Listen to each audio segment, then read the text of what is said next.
भोपाल से इस वक्त बड़ी खबर है, जहां मोहन कैबिनेट की बैठक में कई अहम फैसले किए गए हैं। नगरीय निकाय की चुनाव प्रणाली में संशोधन किया जाएगा। नगरीय निकाय के लिए डायरेक्ट चुनाव होगा। चुनाव प्रणाली को लेकर अध्यादेश सरकार लेकर आएगी। पुरानी गाड़ियां स्क्रैप करने पर अब लाभ मिलेगा। नई गाड़ी खरीदने पर मोटर टैक्स में 50% छूट मिलेगी। तो इसका मतलब साफ है कि जो आरटीओ का टैक्स होगा उसमें आपको 50% तक छूट मिल जाएगी। अगर आप अपनी पुरानी गाड़ी स्क्रैप करते हैं, उसका सर्टिफिकेट अगर आप नई गाड़ी खरीदते वक्त शो करते हैं, तो ये कुछ अहम फैसले हैं जो आज मोहन कैबिनेट में लिए गए हैं। तो ये बड़ी खबर इस वक्त हम आपको बता रहे हैं, और बड़ी खबर राजधानी भोपाल से आ रही है। भोपाल में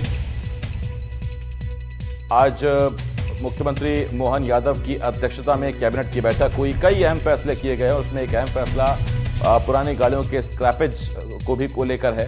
पुरानी गाड़ी अगर स्क्रैप की जाती है तो उसका जो सर्टिफिकेट है उसे दिखाने पर मोटर टैक्स में 50% छूट मिलेगी नई गाड़ी लेने के मौके पर। इसके अलावा भी कई और फैसले हैं। नगरीय निकाय चुनाव प्रणाली पर भी फैसला लिया गया है और इसमें संशोधन की बात आई है और कहा गया है कि सरकार इसको लेकर अध्यादेश लेकर आएगी।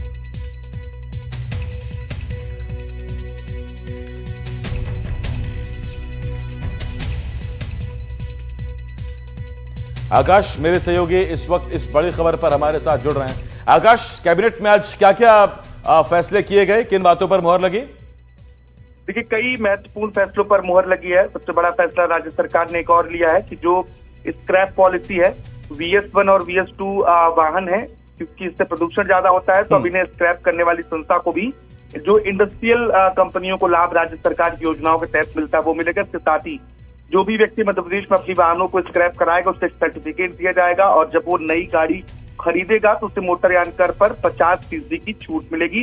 राज्य सरकार का दावा है कि ये पर्यावरण की दिशा में एक बड़ा कदम है और केंद्र सरकार भी इसमें सहयोग करेगी।